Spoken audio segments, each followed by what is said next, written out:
Réussir n'est pas ce que vous croyez. Qu'est-ce qui sépare ceux qui réussissent de ceux qui ne font que rêver à votre avis? Partout autour de nous, nous voyons des gens qui aspirent à des changements extraordinaires. Mais combien transforment véritablement ces rêves en réalité? Eh bien, la réussite n'est pas seulement une question de talent ou d'opportunité. Non et non. C'est avant tout un état d'esprit. Il ne suffit pas de désirer, il faut être animé par un feu insatiable qui brûle à l'intérieur. Une faim qui ne laisse pas de place au doute ou au renoncement. Beaucoup de personnes, en particulier la jeune génération d'aujourd'hui, sont encore à la recherche de la formule magique pour réussir. Ils continuent de croire à ces illusions, ces histoires ou témoignages des gourous qui disent « Regardez-moi, j'ai réussi du jour au lendemain. Il suffit de suivre ma méthode. Bla bla bla. » Laissez-moi vous le dire sans détour. Ils vous mentent. Comme l'a dit Michelle Obama, le mensonge de la facilité est l'ennemi du succès. Ne laissez personne vous tromper. Arrêtez de croire à ces illusions, parce que réussir n'est pas facile.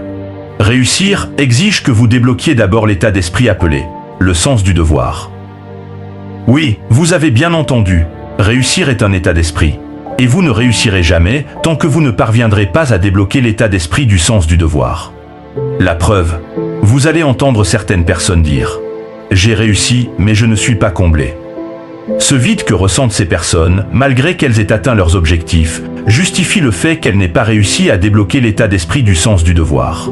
C'est cet état d'esprit qui dissocie les personnes qui ont réussi dans la vie de celles qui ont réussi leur vie.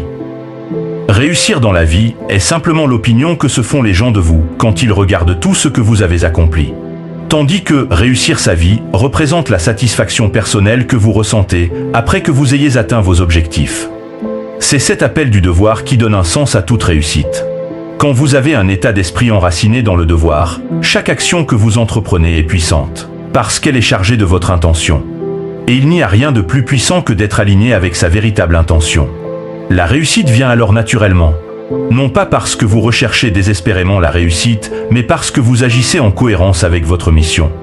Vous êtes authentique, et cela se ressent dans tout ce que vous faites. Regardez par exemple la vie des jeunes d'aujourd'hui. Environ 7 jeunes sur 10 ignorent complètement ce qu'ils veulent dans leur vie. Ils sont comme des athlètes sur tapis roulant. Ils ont la sensation de travailler sans pour autant avancer. C'est vraiment triste. L'on peut clairement voir que ce n'est ni la volonté ni la détermination qui leur manque, mais plutôt le correct état d'esprit. Alors que ces mêmes jeunes continuent de louer les exploits des célèbres joueurs du football, comme Lionel Messi ou Cristiano Ronaldo, etc. Si ces célèbres joueurs n'ont pas fait du football un appel du devoir, ils ne se sentiraient pas comblés aujourd'hui. Ou pire encore, n'auraient pas réussi. Ce n'est pas tout. Le sens du devoir, c'est également ce qui vous pousse à vous lever les matins difficiles, à travailler dur quand les autres se reposent, à aller au-delà de votre zone de confort et à continuer même quand tout semble aller à l'encontre de votre réussite.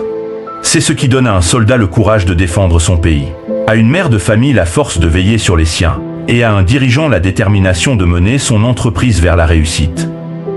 Malheureusement, cet appel du devoir ne se déclenche automatiquement que chez une poignée de personnes. Pour la majorité, ils doivent le faire eux-mêmes. Voilà pourquoi tout au long, j'ai employé l'expression « parvenir à débloquer cet état d'esprit ». Cela pourrait vous paraître banal, mais en réalité, débloquer un tel état d'esprit est généralement difficile pour la plupart. Pourquoi? La réponse est simple. Parce qu'ils associent réussir à la complexité. Notre complexité intérieure est ce qui nous empêche de prendre des mesures simples et directes vers nos objectifs. Cette complexité est parfois due à la peur de l'échec, de n'être pas à la hauteur, la peur du jugement, la peur de sortir de notre zone de confort.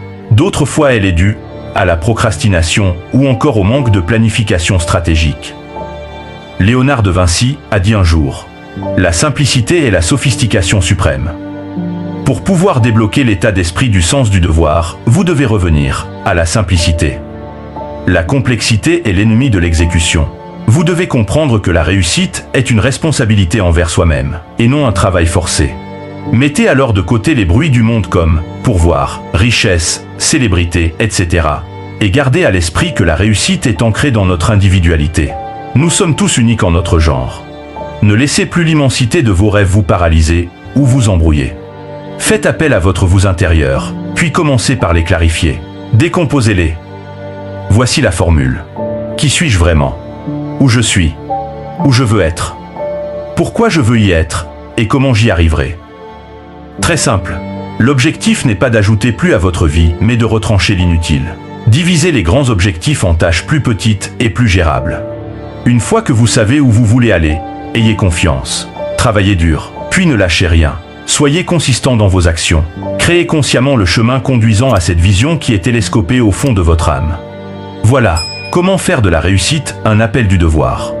Comme l'a dit Vince Lombardi, le prix du succès est la persévérance, le dur travail et une détermination inébranlable.